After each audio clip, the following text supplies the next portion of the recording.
So I wanted to know your feeling about what's going on with Freeze New York online. How is it working for White Cube? Listen, I think Freeze New York was a great initiative. It's the second important fair that the gallery is doing online. The first one was Art Basel Hong Kong.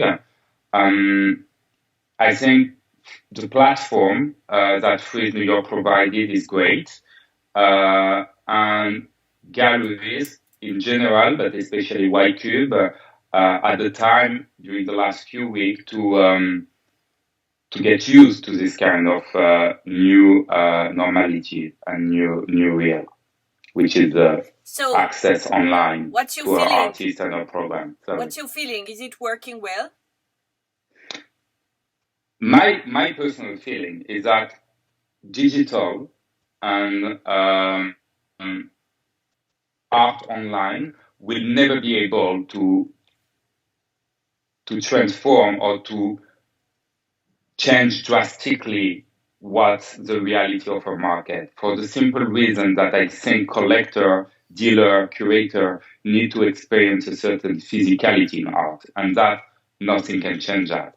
I mean, we all realize that, we were all excited about this moment, uh, this parenthesis in time that allow a gallery to develop an online program, develop an online viewing room. But after 1 month of shutdown, we all realize that, I mean, we are linked by the same patient, and the patient is experiencing art, and there is no other way to experience art than the So what does physical it way. mean concretely about the fair? It's not so successful?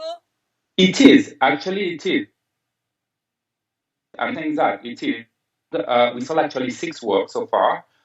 We sold. I mean, and we can come back to the work we sold this week on Freeze New York. We sold few works also, and important works on Art Basel Hong Kong. No, we did, but you don't feel the same. You Yeah, don't yes, feel the for same sure. energy than in a real art fair, and you realize that also about which kind of work you're selling.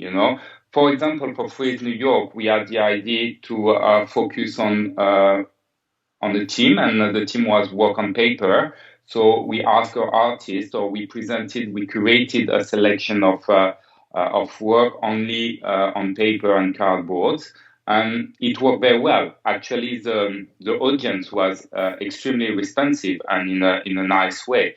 But we realized also that it worked under a certain price.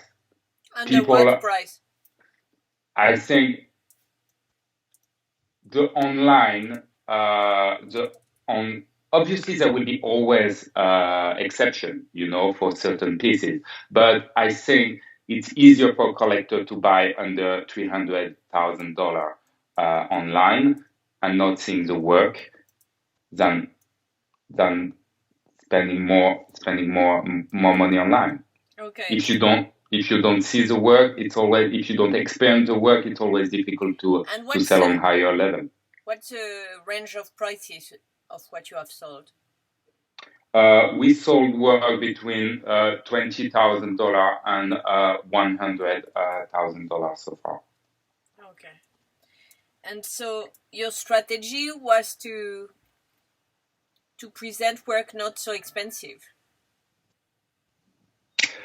The strategy was to give access to great work from our artists, but also a great secondary market. But more important, to curate, to give a kind of curated content to a collector.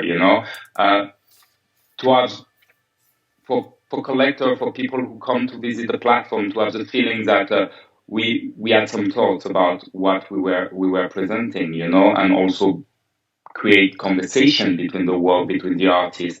For example, we presented some work by K.D. Nolan, by Christopher Wood, by Richard Serra, which are not artists we were gallery, even if we did some important secondary market show with KD and with some work with KD and with some Christopher Wood work. But it's important also to see this kind of work in relation with some artists from the gallery. When I think about Tracy Emin, Anthony Gormley, Kunelis, which is not an artist from the gallery, but which is an artist we did several shows, which we included in several shows. So it was interesting to bring a curated content on the platform.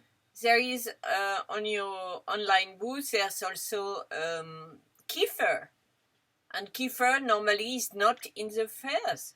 And I'm happy you noticed it, because our artists, and this is a proof that our artists have been extremely supportive, and that the relation we have with them is strong, and they took seriously all the effort that the Y-Cube team did the last few weeks to bring and to create and to improve digital access and a digital platform. And so, are the client bargaining a lot?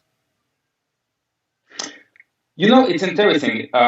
Depends the part of the world. We were discussing before, but as I was telling you, the moment that this terrible pandemic arrived on Europe, and the moment that Europe closed and completely shut down, it was almost the end in Asia, So Asia recovered quite quickly, even if we see that now South Korea is closing again, unfortunately, and Hong Kong had a second close down after the reopening. But Asia recovered quite well, and I have to say, it's been very important for the gallery at the beginning of the pandemic and of the shutdown as we know it in Europe. And I have to say, American collectors are also more ready to continue to collect and to buy and to continue to try to live as if the world was not collapsing. In Europe, European collectors are more, I would say, are more subject to a kind of trauma. So for some of them, and I completely understand that, we live in a very, very difficult time, and it's also important time for artists to reflect. So in terms of bargaining? So in terms of bargaining, some collectors try to take advantage.